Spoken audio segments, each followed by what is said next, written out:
What's beneath your Christmas tree? The one that you'll go home to tonight, or one that you remember from your childhood, one that you've dressed in your imagination. A star at the top, maybe popcorn strung around. But for the better part of 2 centuries, a typical North American tree had beneath it a nativity scene, complemented, some might say augmented, by a train. Now, perhaps the train was ferrying gifts, but just as likely memories of what was left behind. Train sets became common here, especially among 19th century German and Eastern European immigrants. And many were crafted with details like an inn here or a church there. Details that reminded them of the villages that they once called home. Propelled around trees, these trains captured public imagination as they chugged along. The train amid the nativity set testifies to that complex human longing to be at home and on the move, all at the same time, and perhaps especially in this story. Home is not only, and maybe not even primarily, a place. It is a feeling of belonging, like make yourself at home. It is the collection of evocative tastes and smells wafting, the sound of a radiator sputtering or fire crackling, and the freedom to meet one another unguarded, face to face and heart to heart.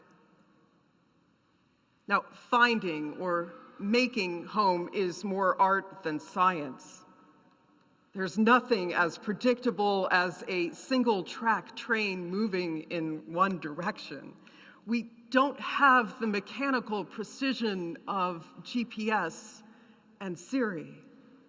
Real Simple or Architectural Digest, they can only tell us how someone else might do it.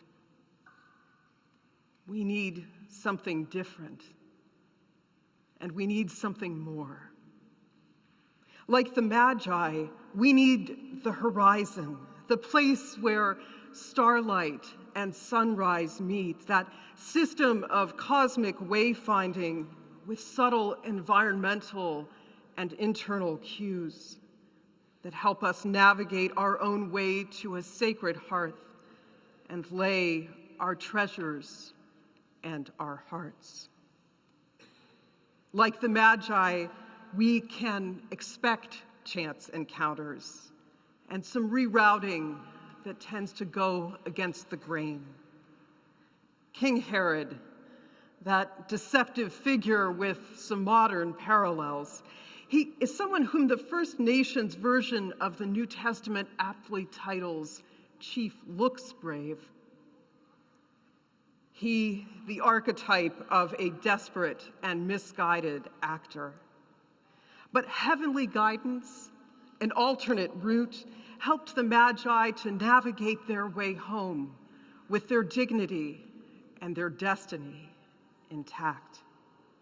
Like the Magi, we can navigate the snares. We can sidestep rather than succumb to the Herods of our world and choose instead to be brave, to live courageously. Because Christmas, that mystery of God with us, births in us a kind of divine courage, so that as we make our way home, our hearts are strengthened. The process itself prepares us to love the hungry and the lonely, to extend hospitality to those who have little or whose lives have been upended by war or violence. no matter what you've left behind, no matter the twists and turns of your own trajectory.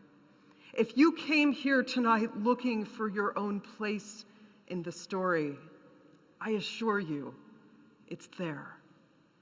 Like the Magi, look to the horizon. Because whether you are on the road or in your own residence, the Christ child, the one who was born in that Bethlehem stable millennia ago, makes his home among us, among you, and also goes to prepare a place for us, a place for you. So today, welcome home, and to you and to yours, Merry Christmas.